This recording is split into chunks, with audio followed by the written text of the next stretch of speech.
where should I buy my coffee? And my answer has been the same for many years. I always say, buy the best quality coffee that you can find. And, and you're going to pay probably quite a lot of money for it, because I know that coffee probably comes from, some smallholder farmers who are high up in some mountain area, who have been working really hard at producing, the best coffees in the world. And they deserve to get the best prices for those coffees. If you're looking for a free way to support the work we do, bringing you conversations with our amazing guests on the Daily Coffee Pro podcast by Map It Forward, please subscribe, follow, and rate us wherever you listen to the podcast. It really helps us out. It's also a huge help if you share this episode and our social media content with your coffee friends. For links, check the show notes. Welcome to the Daily Coffee Pro by Map It Forward, friends. I'm your host, Lee Safar, and this is unfortunately the final episode of what has been a really fantastic discussion about poverty among coffee farmers. People might think that poverty among coffee farmers is going to be like a doomy, gloomy kind of conversation. I found this to be quite encouraging. So, Paul, thank you for having a conversation that isn't steeped in doom and gloom in a time that is quite intense and volatile. So the impression that I have walked away from this conversation with is that the future of coffee is tense, but filled with a lot of opportunity and hope for those who decide to play their cards right. Am I reading that situation the right way, in your opinion? Yeah, I do think there's hope. I was thinking the same word that, there are opportunities for smallholders to improve their lives. It's something, we've been working on for decades. And we've seen many examples of smallholders getting out of poverty. And there's opportunities for many more to do that as well. So before we start talking about what are the solutions, in your mind, what is the obstacles that are going to stop smallholder farmers from getting out of poverty? Yeah, so the first is lack of knowledge about how to improve their business, because even a smallholder farm is a business. And if they don't know how to improve their profitability and aren't aware of all the opportunities, then that's the biggest obstacle for farmers. Another is obviously lack of access to good markets, to markets which will pay premiums for high quality coffee. Even if the farmers are able to, figure out how to create that coffee. So access to really good, quality markets is also a really big barrier, I think, for a lot of farmers. So I guess if we look at the opposite of those things, they're part of the solution to what's going to happen. So access is a big thing that's going to be a part of the solution. What are and information and knowledge, that's something that, folks, for those who don't know, TechnoServe, when we did the Regenerative Ag workshop last year, TechnoServe bought a whole bunch of tickets for a lot of their trainers to come to the Regenerative Ag workshop, like hundreds of tickets to come to the Regenerative Ag workshop, so that their people could get informed about the introduction of understanding regenerative ag and what it's going to mean for smallholder producers, so that their trainers could then go out there and pass on that information to people. So what I'm understanding from what you guys do, Paul, is that you take the information, or you figure out what information farmers need to either increase their yield or to have better business models, have better access, and you get them that information as needed. Is that correct? Yeah, I think that's certainly one way to look at it. I think really where we start is really understanding in the communities where we're working, what are the opportunities for those farmers? There's no point going to a community which is in a very low altitude area, which is, where farmers not going to have the intrinsic quality to get into the specialty market, there's probably no point. It's not going to work to help those farmers to, set up a wet mill and to, Right. try to process their coffee that way and find, specialty markets. It's not going to work. But the good news is actually for the majority of smallholder farmers in places like Eastern Africa and Central America, they're actually, they have the best land. They're often better land than, the large plantations because they were there first. And so they are, they have this opportunity of getting into the specialty market. So I think it's important to kind of first start off with a point that we have to help farmers take advantage of the opportunities that exist for them. And, there are I kind of thought about this. There are 5 opportunities of where, how smallholder farmers can increase their incomes.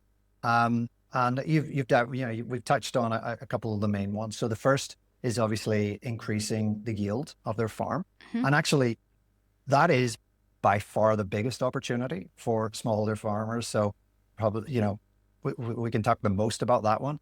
The second is to increase quality. The third is to get access to better markets. As you said, access is really important. The fourth is reducing costs. And the fifth is to diversify. Now, we haven't touched on this in previous episodes, but it can be an option for some farmers to not just grow coffee, but to grow other crops as well, or get into other businesses that complement their coffee business. And that, we do sometimes see in some areas that's a great opportunity for farmers. And diversification is right in alignment with this idea of regenerative agriculture, because given how big a role the weather is playing in coffee farming, diversification is going to help to stabilize the production of coffee, but also introduce new other revenue streams, perhaps woods, different kinds of food crops that will help with bringing that the balance back into the ecosystem. Is that something that you guys are helping farmers focus on? Yes, absolutely. And really, you hit the 2 main points about diversification. It's one, it can actually help your coffee. So if on a farm that doesn't have many shade trees, you can plant, even things like bananas is a great initial, grows really fast. Yeah, bananas are fantastic. And it's something we promote a lot to farmers if they don't have shade on their farms, because it grows fast and it can provide, some measure of kind of shade to the trees while you wait for bigger shade trees to grow. And a lot of farmers are growing fruit trees on their farms, avocado in Kenya. We see a lot of farmers growing macadamia. Now you have to be a little bit careful with some of those trees. If you plant too many of them, it's just going to create complete shade for the coffee, so that your coffee's not grow. So you have to be a little careful with the density of your planting. But yes, there are a lot of things you can do which will actually help your coffee. Another is planting beans. Beans in the rows between the coffee trees, in addition to, like green beans. Food. Any kind of, Really? different types of beans, whatever the local market is interested in, because then the farmers can eat, some of that themselves and then sell some of it into the local market. So it grows really well with coffee, and it's nitrogen fixing. So it actually adds a bit of fertilizer in a way to the soil as well. So there are a lot of, things like that are, that help the coffee while also creating another source of income. And we've worked on many other things. We've helped some farmers to set up kitchen gardens so that they can produce, sort of vegetable crops just next to their coffee on a small piece of land, which actually helps. One of the reasons we do that is actually supporting improving nutrition in the household, which obviously is also very important. And also another is honey, actually, that we've been doing some work on in Ethiopia, which has been quite interesting. It turned out to be a lot more work than we thought. We thought 1 or 2, training sessions to farmers, they can learn about honey, and I realized actually it's a whole year of training to a farmer to really learn everything you need to know about, beekeeping. It's actually not that simple. So, but yeah, these are some of the opportunities that smallholders can take up in diversification. I am often surprised at how many coffee farmers don't grow their own food. When did this happen that people were told that they shouldn't grow their own food, or why does it happen? So I think you'll find it's very different in different countries. Okay. So I'm guessing that in parts of Latin America, that's true. In Central America, you'll find farmers are really coffee, and I think, to be honest, that's often a choice of the farmer. Like maybe their parents were coffee farmers, and they are coffee farmers, and Right. that's what kind of specialized in. And actually, I remember in Honduras a few years ago, we actually worked with farmers to introduce particularly fruits. I remember like passion fruit was something, it grows as a vine, so it doesn't take up much space. And farmers were able to really increase their incomes quite a bit. And that introduced a new source of income for farmers who up to that point had really completely relied on coffee. So I think there's an opportunity there to help farmers who are maybe a little too reliant on coffee, because when coffee prices come down, those are the farmers who really suffer the most. But there's actually another extreme of, and actually Kenya is a good illustration of where farms are very diversified, and I'd almost go to the point of saying almost too diversified, where they have so many crops that they're not really specializing much on their coffee. And a typical farmer in Kenya is going to have bananas. They have various vegetables. They have either avocado or macadamia trees. They probably have some cows producing milk, which is great, complements the farm in terms of work for making compost.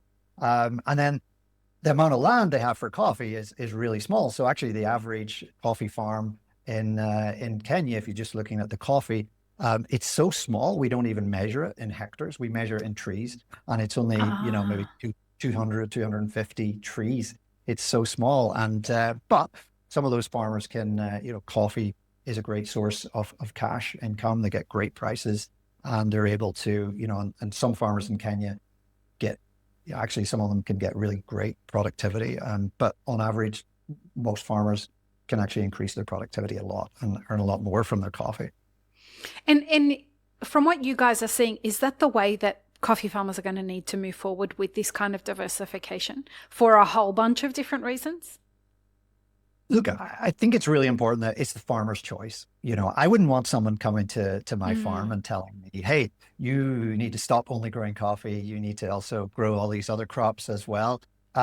So I think it's important that that's a choice for farmers. And I think, some farmers will say, I want to focus on coffee, and maybe I have another income source. I have a part-time job, something, so I don't have enough time to dedicate to other crops. So I think it's definitely important that farmers have those options. And, if they want to grow and they need to, and there's a real need and interest in growing other crops or getting into other businesses, I think it's great if they can get the opportunity to do that. As we wrap up this series, if you had one piece of advice for farmers and then one piece of advice for the businesses at the consuming end of the market, what would they be? What would your advice be for farmers? Oh, maybe I start with the buyers, because go for it. Probably a quicker answer. Look, it's probably the same piece of advice that I give to every friend and anyone I meet when I tell them I work in coffee sector. They always ask the same question, which is, what kind of coffee should I buy? And I think for a lot of, small roasters and others, they might have the same question. Where should I buy my coffee? And my answer has been the same for many years. I always say, buy the best quality coffee that you can find. And, and you're going to pay probably quite a lot of money for it, because I know that coffee probably comes from, some smallholder farmers who are high up in some mountain area, who have been working really hard at producing, the best coffees in the world. and they deserve to get the best prices for those coffees. So I think that's definitely my advice, to go after the best coffees that you can buy, because that really helps farmers. Farmers, as we talked about in previous episode about, the share of Trickle down. the trickle down of the price, like it works. Farmers, if you pay a higher price, the farmers will, because most markets are quite competitive. The farmers are getting better prices. With the farmers, it's it's also a fairly simple story for the majority of smallholder farmers. It's a question of increasing yield. You need to focus on increasing your yield. Regenerative farming practices, which you mentioned already, and that is the big opportunity. And we talked earlier about how the Brazilian farmers are producing 1,600 kilos per hectare of green coffee, 4 times what they did 50 years ago, while the average East African farmer is growing maybe 400 kilos of green coffee. In Peru, it's maybe 500. In other parts of Central America, maybe 700. So there's a huge opportunity. Now, I'm not at all proposing that they use the same production system, intensive production system as Brazil, but they actually, we know that through some very simple, adoption of regenerative practices, a lot of farmers can increase their yields dramatically. And in some cases, like in places like Ethiopia, where we work, we've seen farmers triple their yields. And just to illustrate how that works, so in Ethiopia, it's one of the countries where we run what we call our Coffee Farm College program, and it's a training program which is really focused on helping farmers to increase their yields through regenerative practices and make their farms more sustainable. And we've trained over almost 500,000 farmers in Ethiopia over the last few years, and that is a big one of the most important practices that the farmers need to adopt there is stumping their trees. So if their tree, because their trees tend to be very old, those stems are really old. The tree itself is actually not past its productive life. So you don't need to pull it up and replace it. Actually, there's a simpler solution, which is to just cut it down. And it's really hard for farmers to believe that it's going to regrow, but it does. Little shoots start coming up, and you need to select 2 or 3 of the strongest ones. And while you will lose your income for 1 year of harvest, you get nothing. And so we teach farmers to plant beans or plant chilies, and because their production was so low, they can often earn just as much as they were from their low production coffee. But then after 3 years, we see farmers having triple the yields that they had previously. And it's really exciting to see that kind of impact. And that's, for me, that's kind of the biggest solution, the biggest opportunity for the majority of smallholder farmers, is to adopt those regenerative practices and see those great, returns as a result. Thank you for a fantastic series. This has been a really great conversation. I'd love you to tell people where they can find out more about what you're doing, and maybe if they want to connect with you, and where they can find out about what TechnoServe is doing.